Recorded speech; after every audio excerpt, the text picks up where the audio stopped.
Hello दोस्तों, जैसा कि आपको पता है कि हमारा चैप्टर चल रहा था रासायनिक आबंधन, जिसमें हम आज बात करेंगे उपसंयोजक बंध क्या होता है। और इससे पहले हमने बात कर ली थी कि रासायनिक बंध होता है वो 3 प्रकार से बंध का निर्माण करता है। 3 प्रकार से आयनिक, सहसंयोजक और आज हम बात करेंगे उपसंयोजक की। कि उपसंयोजक बॉन्ड क्या होता है। कि आयनिक बंध जो इलेक्ट्रॉनों के आदान प्रदान से बंध का निर्माण करता है क्या कहलाता है? आयनिक बॉन्ड कहलाता है। और इलेक्ट्रॉनों की साझेदारी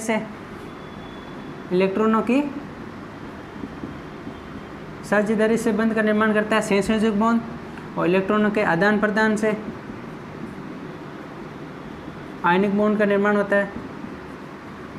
और उपसंयोजक बॉन्ड होता है वो बंधित इलेक्ट्रॉन युग्म एक ही परमाणु द्वारा दिए जाते हैं, तो वो क्या कहलाता है? उपसंयोजक बॉन्ड कहलाता है।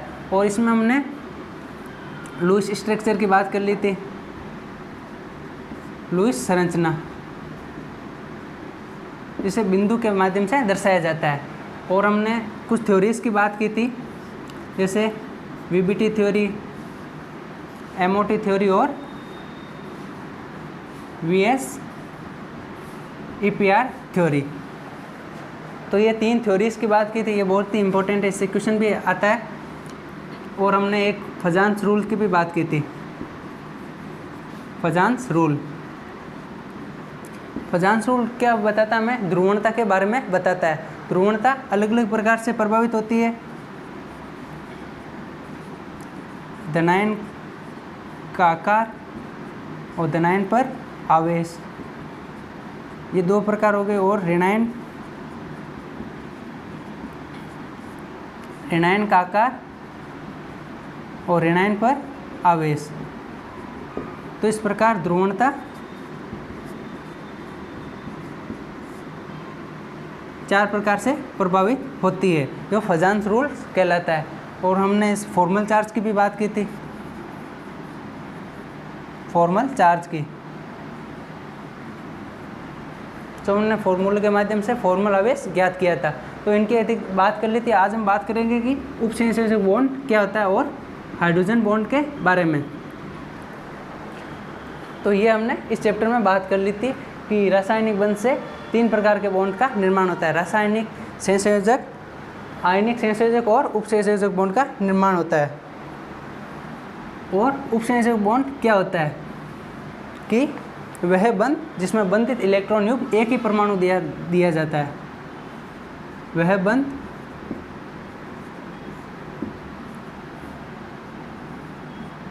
जिसमें बंधित इलेक्ट्रॉन युग्म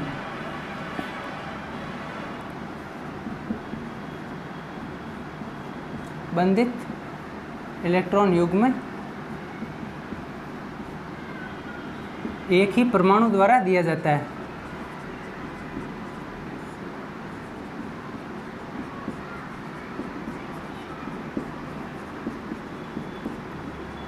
वो क्या कहलाता है? उपसंयोजक बॉन्ड कहलाता है। जैसे एग्जांपल दे रखा है, BF3 दे रखा है, NH3 दे रखा है। BF3 जिसके बाह्यतम कोश में 3 इलेक्ट्रॉन होते हैं, BF3 और NH3। तो ये उपसंयोजक बॉन्ड किस प्रकार बनाता है? कि बोरोन के बाह्यतम कोश में 3 इलेक्ट्रॉन होते हैं और ये 3 बॉन्ड फ्लोरीन आगे BF3, ये यौगिक पूर्ण हो गया, संपूर्ण। और NH3 जिसके बाह्यतम कोश में 5 इलेक्ट्रॉन आते हैं, लेकिन NH3 3 इलेक्ट्रॉन है, H हाइड्रोजन और 1 Lp है। तो नाइट्रोजन बोरोन को एक सीधे Lp बंधित इलेक्ट्रॉन में प्रदान करेगा, तो इससे उपसंयोजक बॉन्ड का निर्माण होगा। और इसे हम क्रॉस तीर से दर्शाते हैं। तो इस प्रकार NH3 और BF3, ये तो BF3 क्या हो गया? ग्राही, और NH3 दाता। ये BF3 क्या है? ये लुईस अम्ल है। और NH3 लुईस क्षार।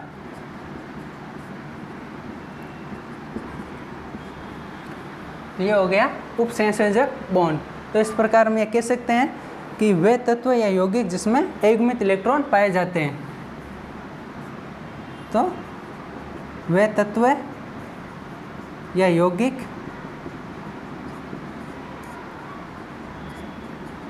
जिसमें बंधित इलेक्ट्रॉन युग्म पाए जाते हैं या अयुग्मित इलेक्ट्रॉन पाए जाते हैं। अयुग्मित इलेक्ट्रॉन पाए जाते हैं क्या कहलाते हैं? उपसहसंयोजक बॉन्ड का निर्माण करते हैं।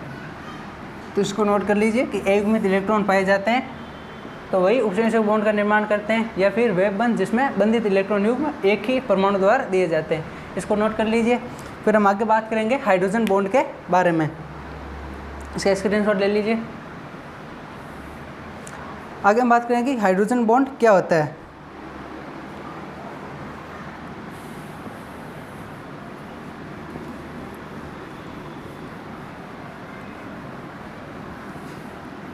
हाइड्रोजन बंध दुर्बल बंध होता है एक प्रकार का, जिसे आसानी से तोड़ा जा सकता है। तो उसकी बात करेंगे कि हाइड्रोजन बंध क्या होता है।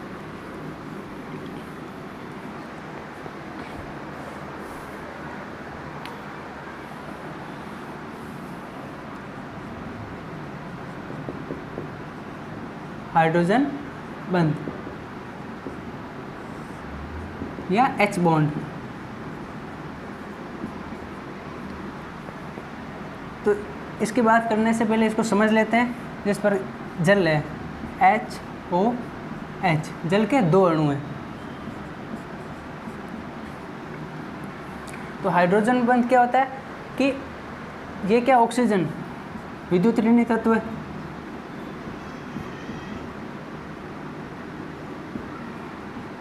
विद्युत ऋणी तत्व है।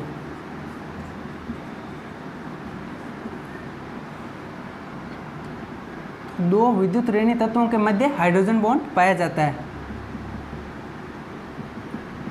तो ये क्या हो गया, एक विद्युत ऋणी और दूसरा विद्युत ऋणी तत्व के मध्य हाइड्रोजन बॉन्ड पाया जाता है। तो अगर पहले विद्युत ऋणी तत्व के साथ जो हाइड्रोजन बॉन्ड जुड़ा होता है वो सहसंयोजक बंध का निर्माण करता है, और जो दूसरे विद्युत ऋणी तत्व से हाइड्रोजन बॉन्ड जुड़ा होता है उनके मध्य आकर्षण बल पाया जाता है। आकर्षण बल और पाया जाता है, यही आकर्षण बल हाइड्रोजन बंध कहलाता है, हाइड्रोजन बॉन्ड का निर्माण करता है। तो इस प्रकार हम कह सकते हैं कि हाइड्रोजन वे बंध जो दो विद्युत ऋणी तत्वों के मध्य स्थित होता है। तो ये हाइड्रोजन दो विद्युत ऋणी तत्वों के मध्य स्थित है। ठीक है, यही हमने बात लिखी कि वे बंध जो या वे तत्व जो दो विद्युत ऋणी तत्वों के मध्य स्थित होता है। तो पहले वाले विद्युत ऋणी तत्व पहले वाले विद्युत ऋणी तत्व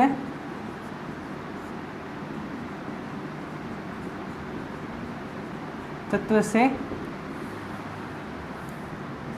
हाइड्रोजन किसका निर्माण करता है? सहसंयोजक बंध का निर्माण करता है।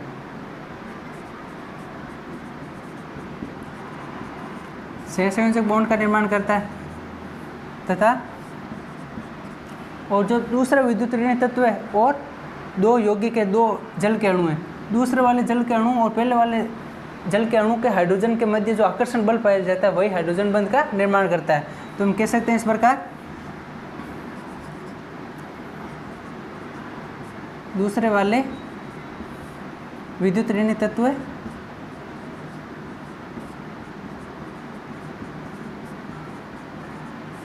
के मध्य आकर्षण बल पाया जाता है। आकर्षण बल पाया जाता है।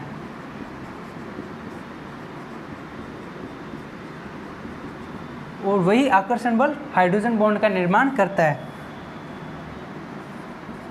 वही आकर्षण बल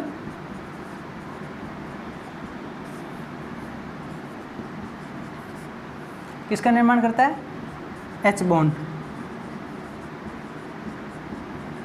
का निर्माण करता है।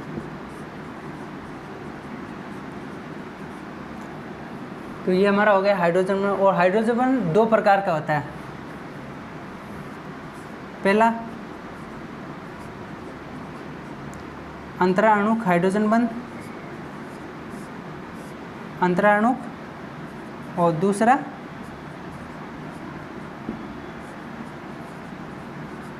अंतःअणुक हाइड्रोजन बंध। अब अंतराणुक हाइड्रोजन बंध और अंतःअणु हाइड्रोजन बंध क्या होता है कि जो अंतराणु हाइड्रोजन बंध होता है वो दो अणुओं के मध्य पाया जाता है। दो अणुओं के मध्य पाया जाता है। और जो अंतःअणुक हाइड्रोजन बंध होता है वो एक ही अणु के मध्य पाया जाता है।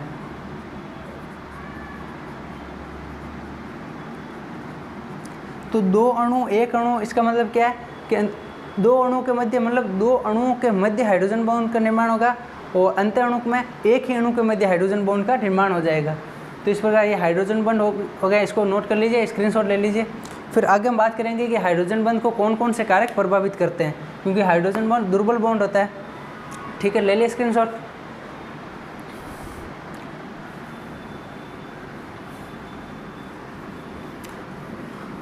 अब आगे हम बात करेंगे कि हाइड्रोजन बॉन्ड को प्रभावित करने वाले कारक।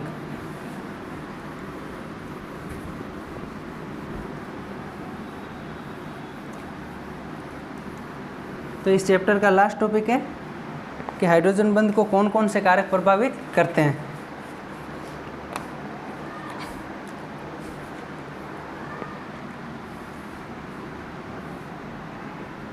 हाइड्रोजन बॉन्ड को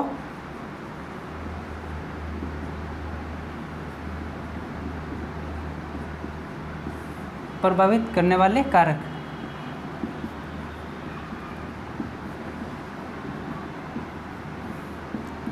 तो हाइड्रोजन बॉन्ड को कारक अलग अलग प्रकार से प्रभावित करते हैं, जैसे उसकी विलेयता, गलनांक, क्वथनांक और अणुभार या घनत्व।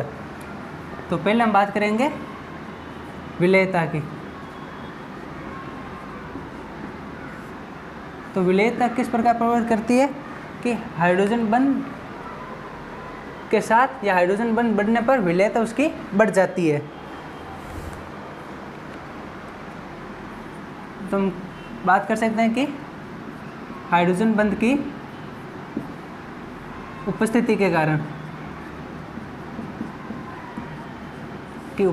कारण विलेयता बढ़ जाती है। विलेयता बढ़ जाती है। तो इस प्रकार हम कह सकते हैं विलेयता समानुपाती H बॉन्ड। इसी प्रकार गलनांक, क्वथनांक भी हाइड्रोजन बॉन्ड को प्रभावित करते हैं। गलनांक, क्वथनांक।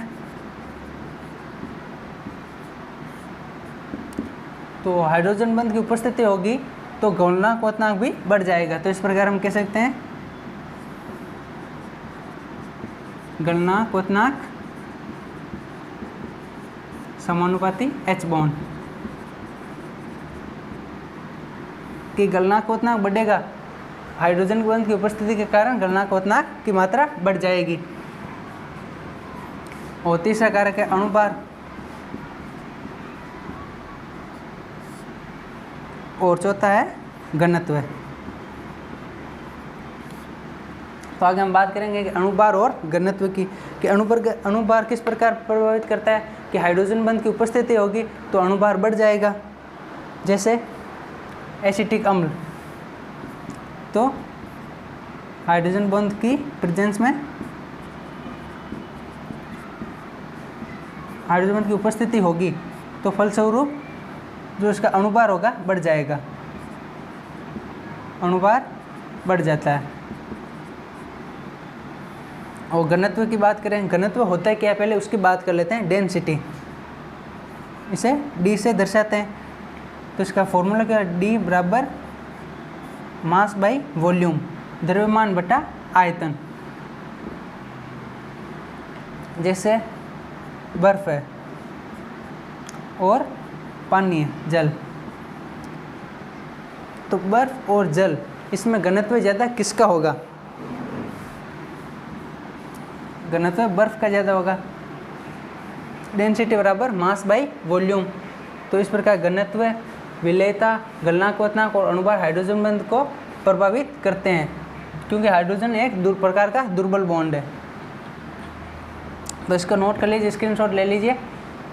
तो इस प्रकार हमने रासायनिक आबंधन चैप्टर शुरू किया था, वो कंप्लीट होता है यहीं पे, और जिसमें हमने रासायनिक आबंधन है जिसमें आयनिक बॉन्ड और संयोजक बॉन्ड और उपसंयोजक बॉन्ड की बात कर ली थी, और लास्ट में हमने हाइड्रोजन बॉन्ड की बात की थी। बीच में कुछ थ्योरीज की भी बात कर ली थी जो बहुत ही इंपॉर्टेंट है, इसमें से हर बार क्वेश्चन आता है।